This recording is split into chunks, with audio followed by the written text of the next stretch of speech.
네, 사랑합니다. 예, 오늘은 바울의 첫 번째 설교 마지막 시간인데요. 우리가 바울이 성경에 기록되어 있는 사도행전에 기록되어 있는 첫 번째 설교가 중요하기 때문에 조금 긴 시간을 가지고 이렇게 함께 좀 살펴보고 있습니다. 본문 말씀은 38절로 52절, 제 성경으로 211페이지네요. 네, 함께 교독하겠습니다. 제가 38절, 그러므로 형제들아 너희가 알 것은 이 사람을 힘입어 죄 사함을 너희에게 전하는 이것이며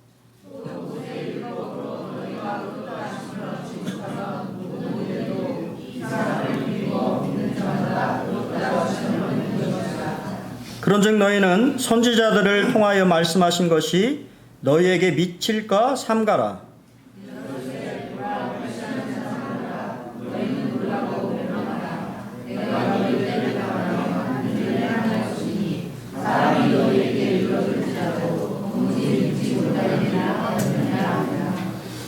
그들이 나갈새 사람들이 청하되 다음 안식일에도 이 말씀을 하라 하더라.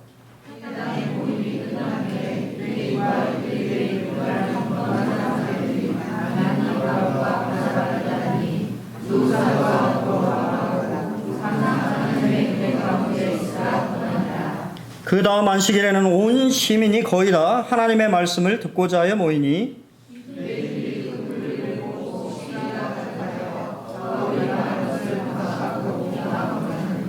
바울과 바나바가 담대히 말하여 이르되 하나님의 말씀을 마땅히 먼저 너희에게 전할 것이로되 너희가 그것을 버리고 영생을 얻기에 합당하지 않은 자로 자처하기로 우리가 이방인에게로 향하노라.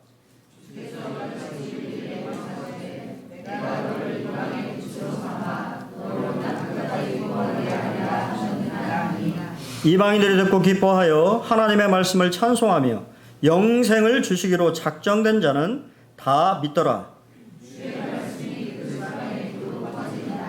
이에 유대인들이 경건한 귀부인들과 그 신의 유력자들을 선동하여 바울과 바나바를 박해하게 하여 그 지역에서 쫓아내니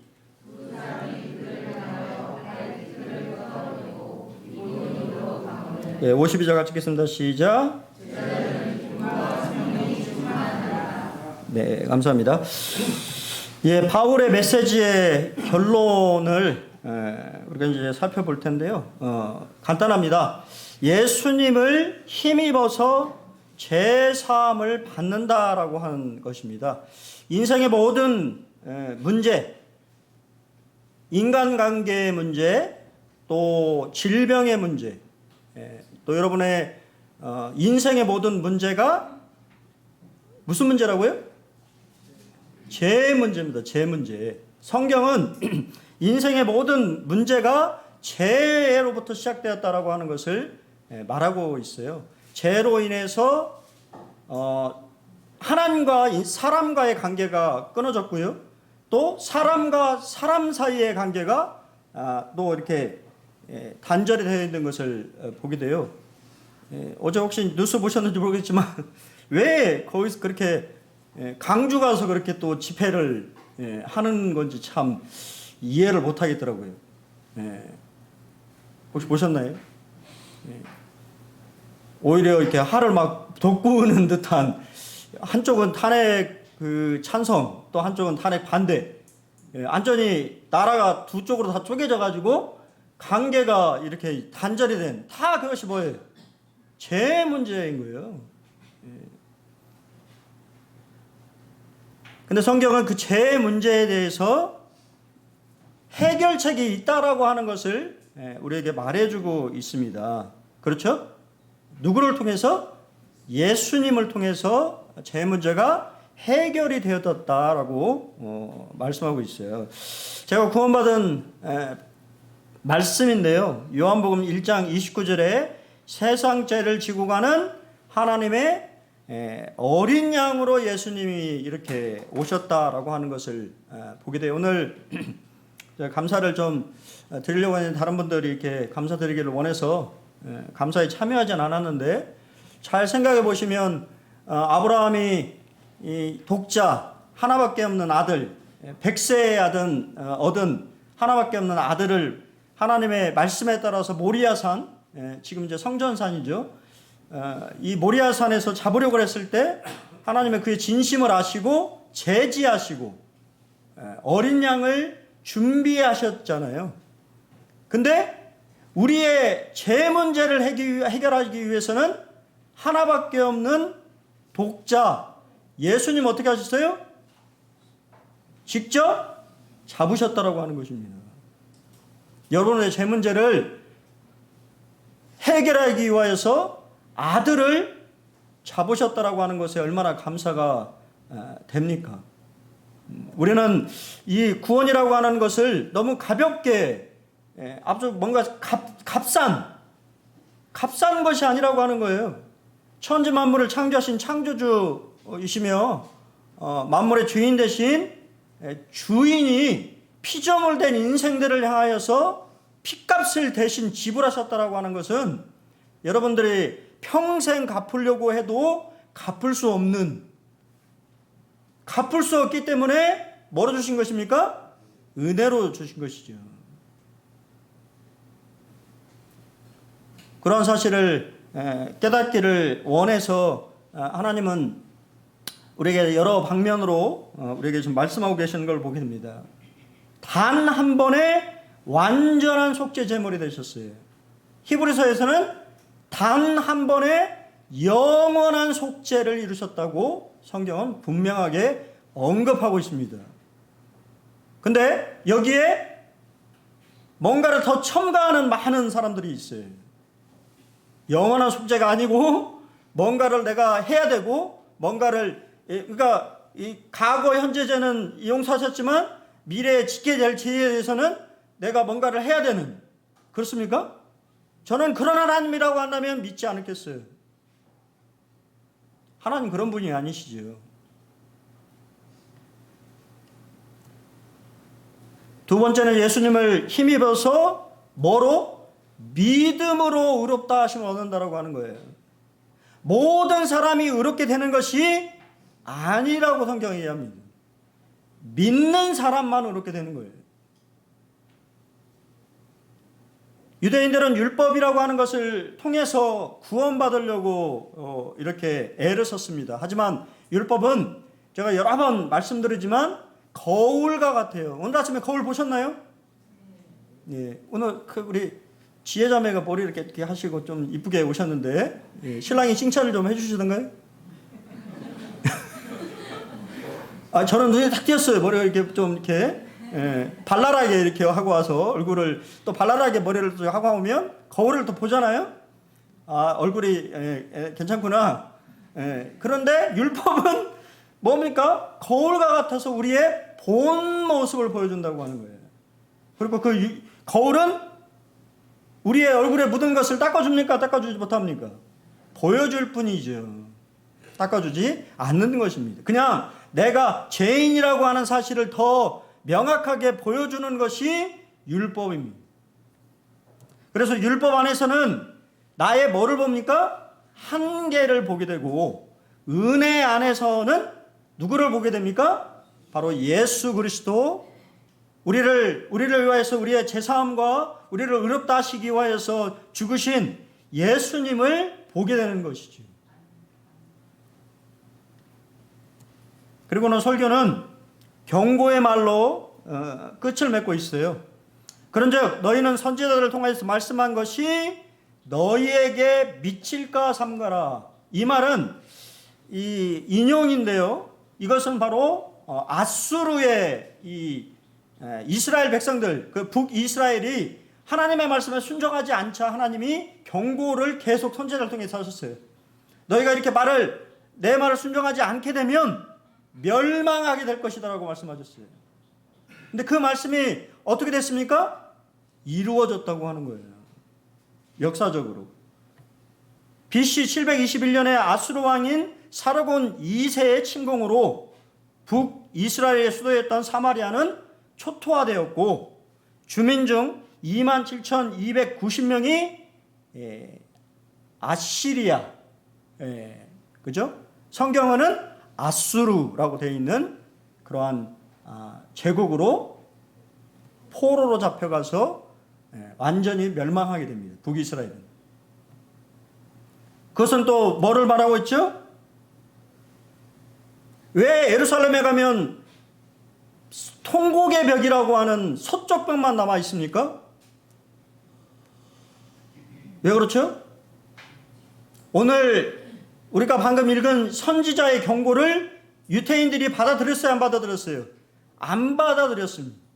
안 받아들여져 그 말씀이 실제적으로 이루어졌다고 하는 거예요. AD 70년에 로마 제국의 침공으로 인해서 예루살렘은 완전히 멸망합니다. 원래 그 이야기를 보면 원래는 이 성전을 원래 그 로마인들도 이 성전 이런 것을 중요하게 여겨서 원래는 그 성전을 보존하려고 했대요. 근데 그 성전 안에 들어가니까 뭐로 되어 있어요? 금으로 되어 있잖아요. 그러다 보니까 눈이 뒤집힌 로마 군인들이 약탈하기 시작하고 얼떨결에 갑자기 불이 붙게 되어서 성전이 완전히 해파돼 버렸습니다. 그리고 남은 것이 성전은 완전히 무너져 버리고 서쪽 벽 한 곳만 남게 되었고 그 벽에서 지금도 유태인들은 메시아를 기다리고 있다고 하는 것입니다. 아직까지 여기서 이러시면 안 되는 거잖아요. 맞습니까? 이미 메시아는 오셨고 이미 말씀하셨는데도 불구하고 여전히 눈이 가려져 있는 유태인들은 서쪽 벽을 향해서 열심히 벽을 향해서 기도하고 있어요. 왜냐하면 그 서쪽 벽이 성전에 남아있는 유일한 곳이기 때문에. 그리고 그 안에 밑으로 가면 이 지하로 향해져 있는 이 모리아산, 그 안에 들어가면 더 내려갈 수가 있어요. 지하 쪽으로, 통로 쪽으로. 거기 가면 수많은 사람들이 그 곳에서 하나님과 조금 더 가까이 하고 싶은 그런 마음에서 거기에 쪼그려 앉아서 말씀을 보고 기도하는 사람들이 참 많아요. 그런 걸 보면 좀 부끄러울 때도 있습니다. 참 유태인들이 얼마나 경건한 하나님을 간절히 찾는, 그들이 눈이 가려져서 보지 못하지만 그럼에도 불구하고 하나님 앞에 간절히 구하는 그러한 모습들을 보게 될 때 그들의 신앙의 어떤 그런 모습들은 좀 생각해 볼 수가 있다고 하는 것입니다. 브루스 형제님은 이렇게 우리에게 얘기합니다. 선지자들의 경고를 무시한 사람들에게 덮친 재앙도 컸는데 복음을 거부하는 사람들에게 떠들 재앙은 훨씬 더 클 것이다라고 경고하고 있어요. 그래서 히브리서에서는 구원을 뭐라고 해야 하냐면 Great Salvation이라고 하고 있어요. 이 큰 구원을 너희가 등한히 하면, 아들을 내어주신 하나님의 호의를 거절하면 하나님은 반드시 그거에 대해서 진노하시고 심판하시고 형벌을 부으실 것입니다. 그것이 바로 요한계시록에 잘 명시되어 있지 않습니까? 이러한 이야기 들었을 때 청중들의 반응은 어땠을까요? 반응이 좋았습니다. 다음 안식일에도 이 말씀을 하라고 이야기했습니다. 회중에 그 해당에 참여했던, 예배에 참석했던 대다수의 회중은 바울의 말에 큰 관심을 보였어요. 왜냐하면 들어보지 못했던 말씀이었거든요. 이전까지 들어보지 못했던 말씀이었어요. 복음은 그들에게 새로운 말씀이었고 쉬운 말씀이었고 은혜의 말씀이었고 깨달음의 말씀으로 임했다고 하는 것입니다. 요즘에 제가 수요일날 우리 그룹 성경 공부를 하는데요. 원래는 좀 깊이 있게, 기초반이지만 좀 깊이 있게 하려고 제가 생각을 좀 하고 지금 로마서를 이렇게 이제 청년들 이렇게 같이 하려고 마음 먹고 시작을 했는데 중간에 갑자기 우리 꼬마 청중들이 두 분이 이렇게 참여를 했어요. 우리 오늘은 서울에 올라가셨는데요. 주연이와 다원이라고 하는 청중이 참여를 하셨어요. 이거 어떻게 합니까? 예? 그들의 수준에 내려가야 되잖아요. 이 수준을 맞춰서 이제 다시 수준을 쫙 이렇게 내렸습니다. 근데요, 제가 깜짝 놀랐어요. 다원이가 대답을 하는데, 막 명쾌한 대답을 합니다. 그 초등학생이 이 복음을, 말씀을 깨닫고 제가 원하는 답을 딱딱 대답하는 걸 보면서 훌륭한 청중이다. 그리고는 제가 물어봅니다. 아이들한테 오늘 말씀은 좀 어땠니? 쉬웠어요. 잘 알아듣겠습니다 라고 얘기를 해서 감사가 되었습니다. 복음은 쉬운 것이죠. 새로운 것입니다. 또 그 말씀 속에 뭐가 있습니까? 은혜가 담겨 있고 깨달음이 있는 것이죠. 지난 수요일날 우리 정희심 자매님 간증을 들으면서 참 놀랍다고 하는 생각을 개인적으로 했어요.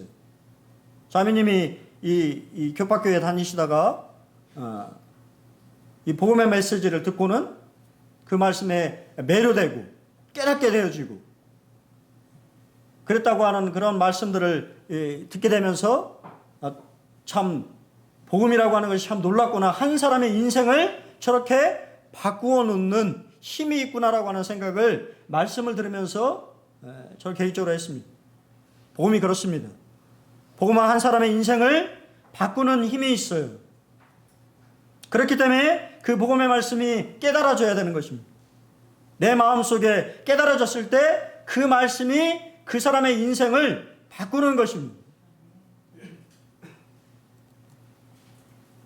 이방인들은 해당에서 율법을 통해서 구원을 얻는다고 들었을 거예요. 매번 해당에 참석했을 때 그들은 율법 613가지를 들으면서 그 말씀을 지켜야 된다고 들었을 것입니다. 그 말씀을 지켜야만이 구원을 얻는다고 들었을 거예요. 그렇죠? 안 그렇겠습니까?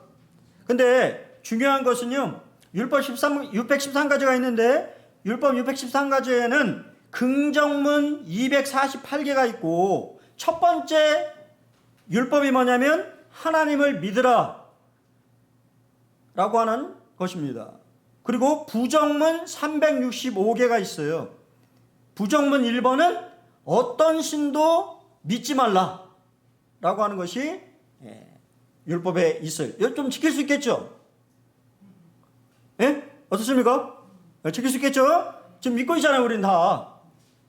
근데 19번 제가 좀 따와봤거든. 19번 식사 후에 하나님께 영광송을 부르라. 혹시 그렇게 하시는 분 계십니까? 여러분 오늘 점심을 드시고 하나님 앞에 영광송을 올려드리셔야 돼요. 우리 하진이 식사 기도 감사 기도는 하지만 식사를 먹고 나서 하나님 앞에 영광 올려드리는 이 어겼기 때문에 율법을 지키지 못한 거예요. 율법을 범한 것입니다. 41번 안식일에 대해서 613가지가 문제가 아니고 그 한 조문 안에 미시나라고 하는 금지사항이 딸려 있다고 하는 것이 문제예요. 그 중에 안식일에 하지 말아야 될 것 중에 첫 번째, 두 글자를 쓰면 안 됩니다. 두 글자를 지어도 안 돼요. 혹시 머리 빗고 오셨습니까? 머리 빗으시면 율법을 범한 겁니다. 우리 자매님도 화장을 많이 하셨는데요. 화장도 하면 안 되는 거예요. 일이에요, 일. 다 율법을 지키지 못하신 거예요. 다 걸리신 겁니다. 이 자리에 앉으신 분들 중에 안 지킨 분이 없는 거 다 율법을 다 범한 거예요.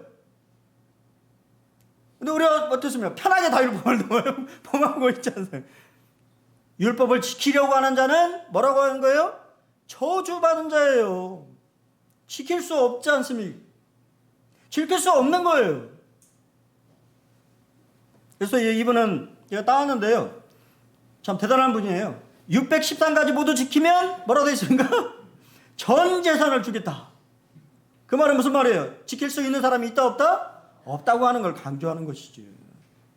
또 야고보서 2장 10절에 보면 613가지 중에 한 가지라도 지키지 못하면 그것은 모든 것에서 보다고 유죄 판결을 받는 것이니까 얼마나 하나님의 법이 엄중한지를 알 수가 있는 거지요. 그 말을 이방인 경건한 사람들은 그 말을 매번 해당에 들어갈 때마다 들었을 거 아니에요. 매주마다. 그렇으니 거기서 구원을 얻는다고 하는 것이 얼마나 어렵겠습니까? 근데 바울이 간단한 복음을 이게 풀어주니까 얼마나 새롭게 다가왔겠어요. 무거운 짐 같은 율법이 내려놓아지니까 얼마나 그들 마음속에 깨달음이 다가왔겠습니까? 이렇게 쉬웠단 말이야? 우리 다 그렇지 않아요? 우리 구원받고 나서 생각해 보니까 복음이 얼마나 쉬웠다고 하는 생각을 하잖아요. 복음 이렇게 쉬웠어? 우리 병원 형제님, 그쵸? 이렇게 쉬운 거였어?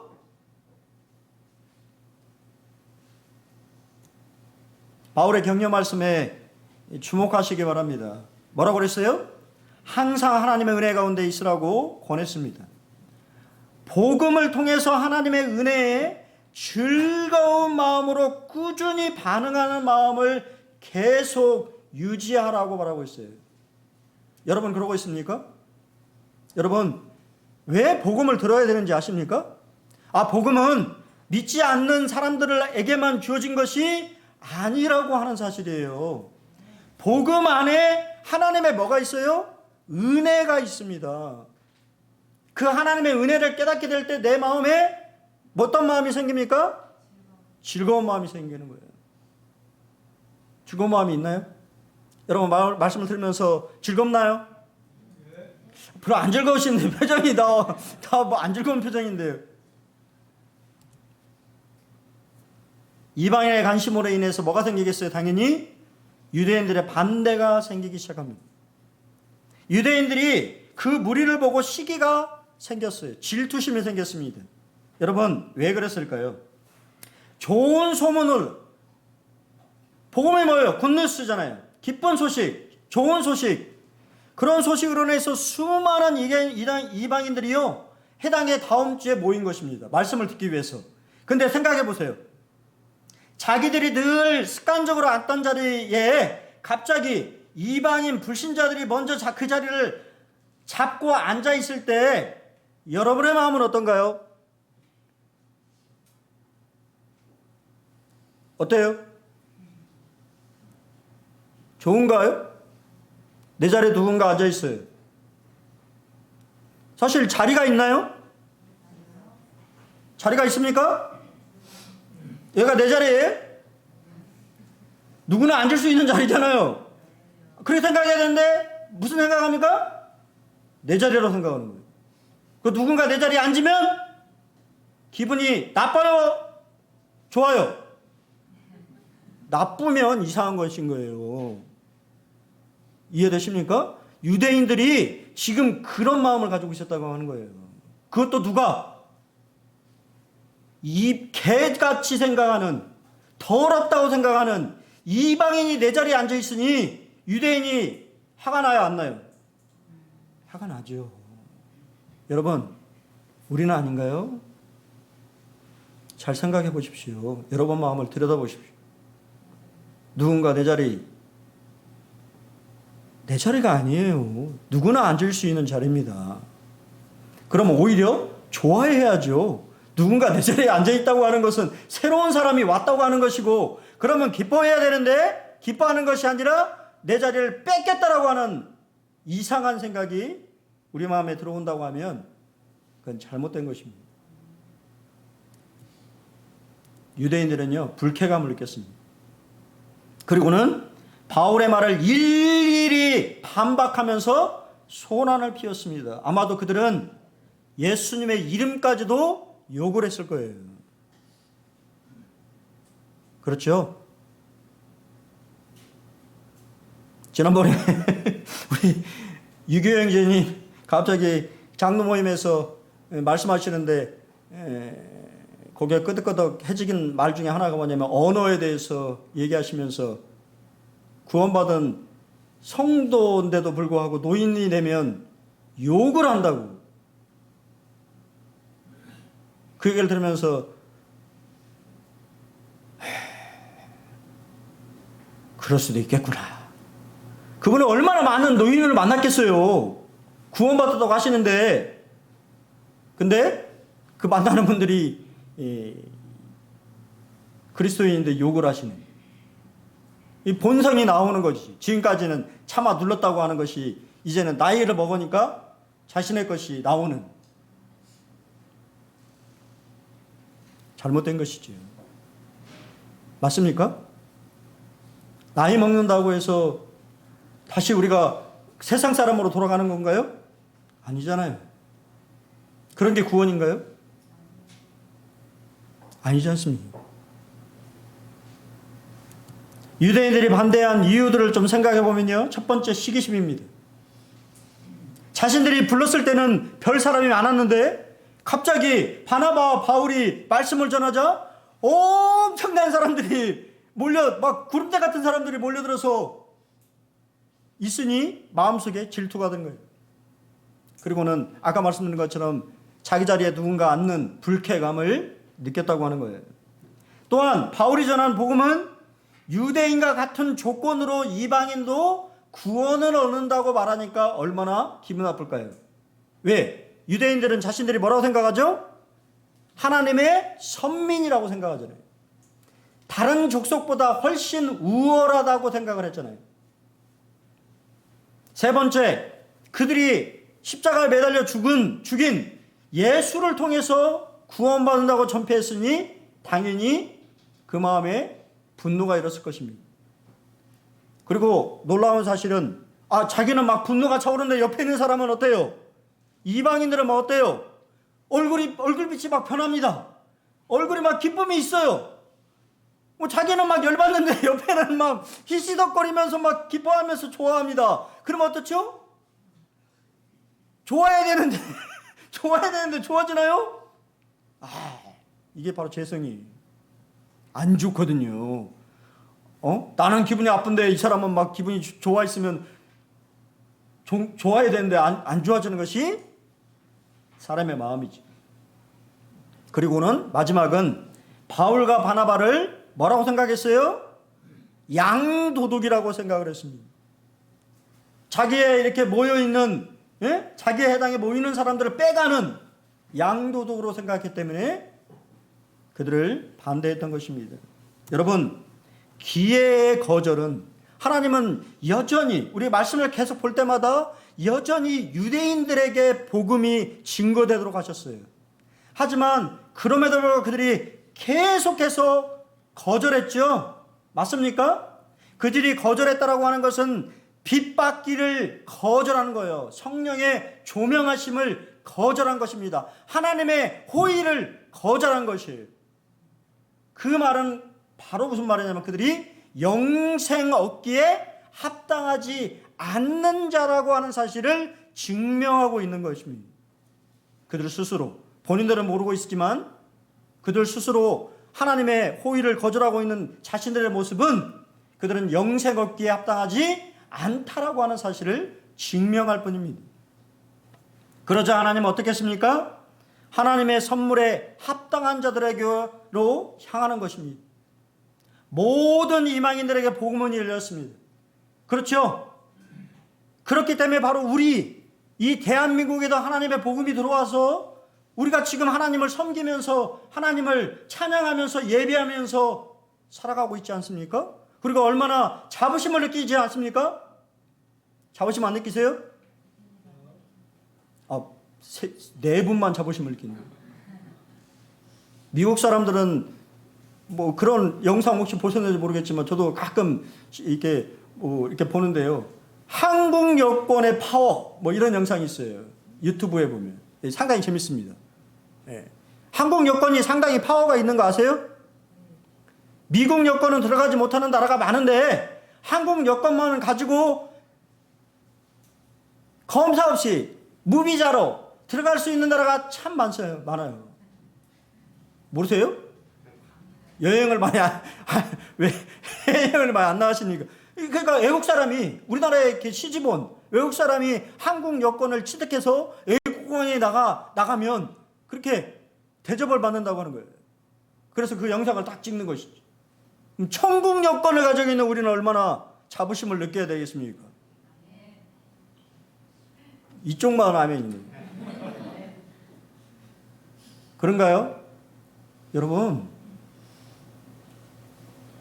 여권을 우습게 보지 마십시오. 지금도 수많은 사람들이 미국 땅을 밟으려고 미국 여권을 한번 취득해 보려고 자기 목숨을 걸고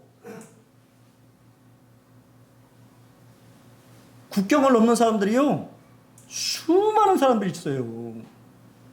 한낱 미국 여권, 미국 사람이 돼보겠다고, 미국에 살아보겠다고 자기 목숨을 거는 사람들이 그렇게 많이 있습니다. 하지만 거절하게 되면 하나님은 복음의 문을 다른 사람에게 여시는 것입니다.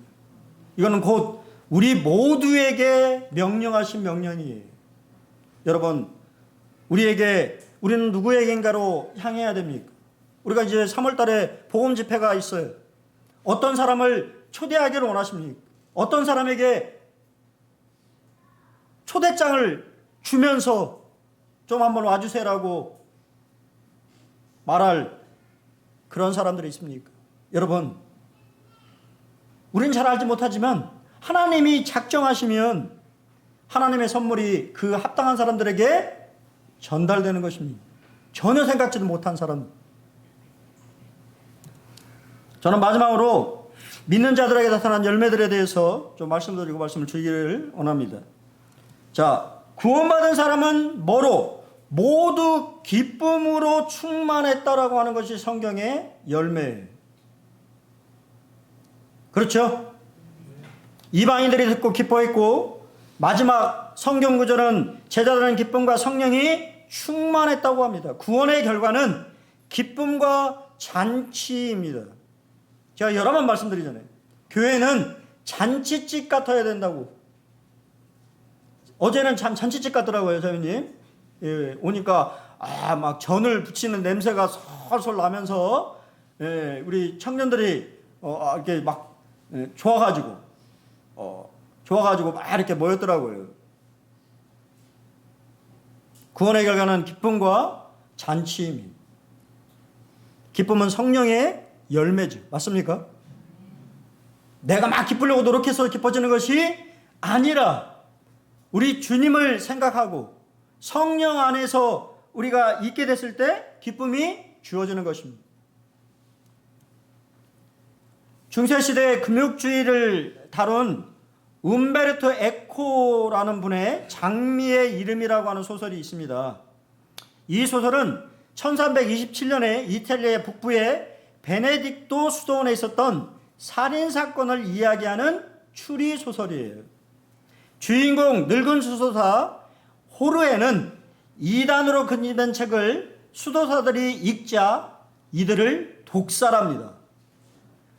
수도사들이 읽은 책은요, 아리스토텔레스의 시약 제2권 필사본이었는데요. 그 내용이 뭐였냐면 웃음은 예술이며 학식과 견문이 있는 사람들의 마음이 열리는 문이다라는 내용을 다루고 있었어요. 주인공 호르에는 수도사는 웃음과 거리를 두고 엄숙하게 살아야 한다는 생각에 이 책을 읽은 동료 수도사들을 독살합니다. 이것은 시대의 모습을 보여주고 있는 것이죠. 이게 기독교인가요? 이게 구원받은 사람의 모습입니까? 예? 하진이? 구원받은 사람에는 얼굴에 뭐가 있어야 돼요? 예, 웃음이 있어야죠. 웃음이. 웃음이 있어야 다른 사람들도 믿고 싶은 마음이 들지 않겠어요? 경건을 오해하지 마십시오. 경건은 그런 것이 아니에요. 성경은 분명하게 로마서 14장 11절에 뭐라고 얘기합니까? 하나님의 나라는 먹는 것과 마시는 것이 아니요 오직 성령 안에 있는 의와 평강과 희락이라고 말하고 있어요. 희락이 기쁨입니다. 피아노 선생님 어디 가신대요? 피아노 선생님 빨리 나오세요. 옛날 찬송인데요. 주일학교 때 참 많이 불렀어요. 제가 주기사 할 때 참 많이 불렀던 찬송인데 요즘은 좀 옛날 찬송을 많이 안 부르더라고요. 옛날 찬송 참 이게 가사가 좋은 찬송들이 많이 있는데 주 예수 사랑 기쁨 한번 같이 한번 불러보겠습니다. 그래야 이렇게 밥을 맛있게 먹을 수 있죠? 아시죠? 곡 같이 부르겠습니다.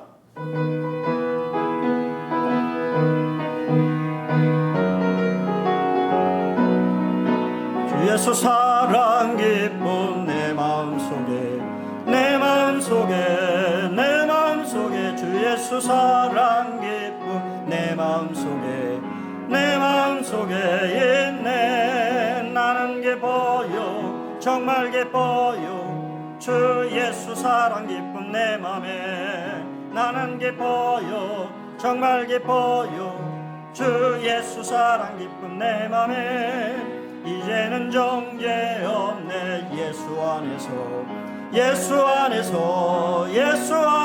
이제는 정죄 없네 예수 안에서 없네. 나는 기뻐요 정말 기뻐요 주 예수 사랑 기쁨 내 맘에. 나는 기뻐요 정말 기뻐요 주 예수 사랑 기쁨 내 맘에. 이제는 해방됐네 예수 안에서 이제는 해방됐네 예수 안에서 해방. 나는 기뻐요 정말 기뻐요 주 예수 사랑 기쁨 내 맘에. 나는 기뻐요 정말 기뻐요 주 예수 사랑 기쁨 내 맘에. 주 예수 사랑 기쁨 내 맘에 있습니까? 두 번째 열매는 하나님의 말씀을 존귀하게 여겼다고 하는 것입니다. 그들이 하나님의 말씀을 찬송했다고 했는데, 찬송했다고 하는 말은 이 사도 바울이 이사야서 49장 6절 말씀을 인용했거든요. 고난의 종, 또 이방인의 빛으로 오는 그 종이 바로 이방인의 구원을 전파한다라고 하는 말씀을 듣자 그들이 믿음으로 그 말씀을 마음으로 채웠다고 하는 거예요. 그리고 아멘으로 화답했다고 하는 것입니다. 여러분, 하나님의 말씀이 우리 마음속에 아멘으로 화답하기를 바랍니다. 반응하셔야 돼요.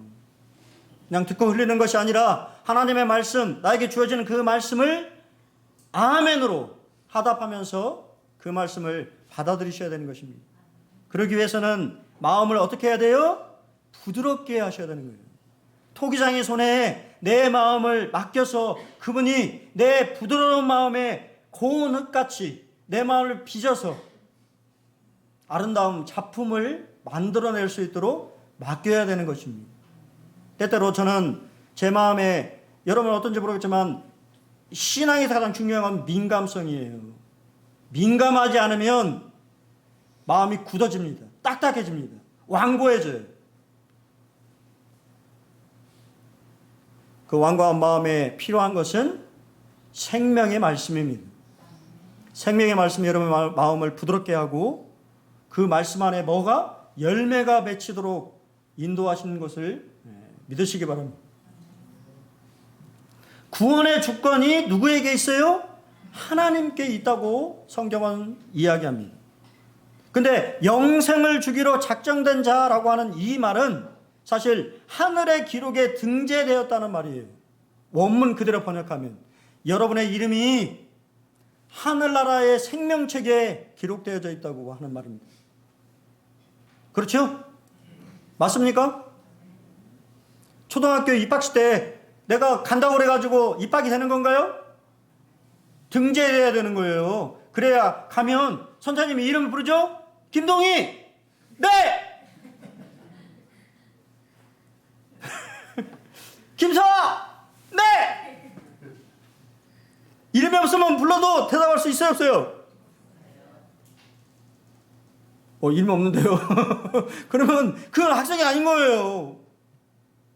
근데 중요한 것은 믿음은 선물로 주어진다고 하는 사실이에요. 믿어진 것이 선물입니다. 이 세상에 수많은 사람들이 있는데 하나님의 말씀을 내가 믿은 것이 아니라 믿어진 것입니다. 얼마나 놀라운 하나님의 은혜인가요? 여러분의 마음속에 그러한 믿음의 선물이 계속적으로 여러분 안에 있기를 바랍니다. 너희가 귀신들이 너희에게 항복하는 것으로 기뻐하지 말고 너희 이름이 하늘에 기록된 것으로 기뻐하라고 예수님이 말씀하셨어요.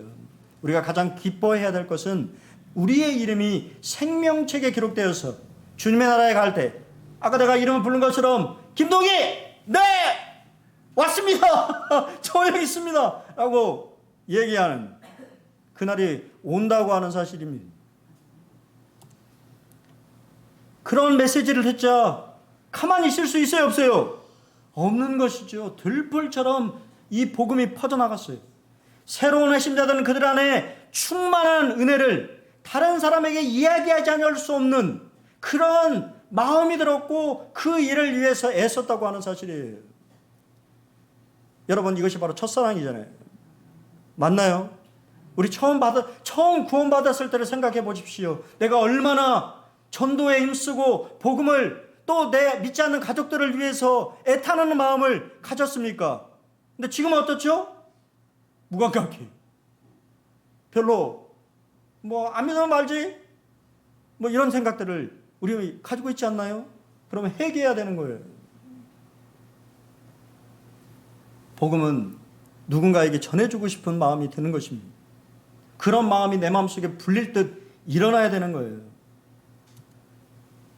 호켄다이크라고 하는 분의 책에 보면 선교란 매력의 감염이다라고 얘기했습니다. 복음은 매력적입니다. 그렇지 않나요? 여러분의 인생을 바꿀 만큼 복음은 하찮은 것이 아니에요. 매력적인 것입니다. 그렇기 때문에 우리 또한 매력적인 사람이 되어야 되는 거예요. 그렇죠? 맞습니까? 그래야 다른 사람들이 그 교회에, 그 공동체에 함께하고 싶은 마음이 들지 않겠어요? 마지막으로 부흥에는 뭐가 따르죠? 박해가 따른다고 성경은 얘기합니다. 바울과 바나바를 박해해서 그 지역에 쫓아냈다고 이야기합니다. 하지만 여기서 끝이 아니죠. 마지막 구절이 우리에게 힘이 됩니다. 제자들은 기쁨과 성령으로 충만하니라. 이게 바로 역설이에요. 기독교는 역설입니다. 박해인데도 기쁨과 충만이 따르는 것이 기독교예요. 죽음이 있는데도 생명이 있는 것이 기독교입니다.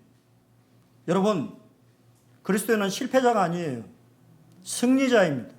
우리 주님이 승리하셨기 때문에 기독교를, 예수님을 믿는다라고 하는 것은 결국은 기쁨과 충만함으로 끝을 맺는 것이에요. 엔딩이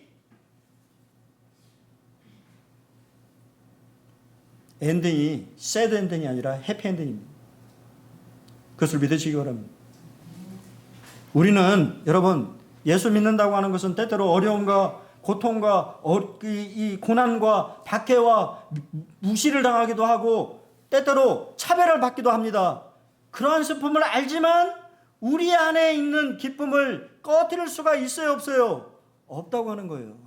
예수를 붙잡고 있으면, 정말 예수를 붙잡고 있으면 우리 안에 기쁨과 충만함이 있는 것입니다.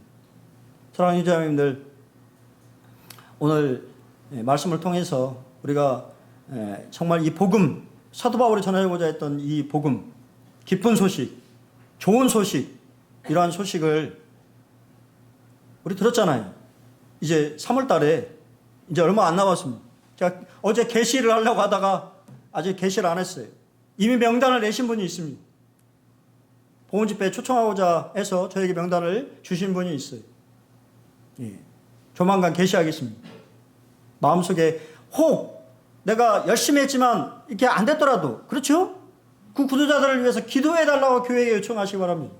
계속 기도하다 보면 그분들의 마음이 열리고 또 보험집회에 참여할 수 있는 그러한 길이 열릴 수도 있습니다.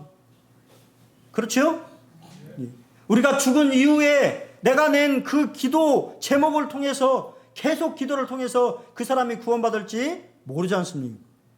하나님의 역사는 우리가 쉽게 판단할 수가 없는 거기 때문에 우리 합심해서 우리 군산 보너교회 우리 이제 곧 있으면 이 성도 집회가 있지만 또 우리의 또 중요한 것은 성도 집회뿐만 아니라 복음 집회에 우리가 믿는 복음이 더 많은 분들이 들었으면 하는 그런 마음으로 함께 기도하고 준비하면 좋겠습니다. 네, 감사합니다.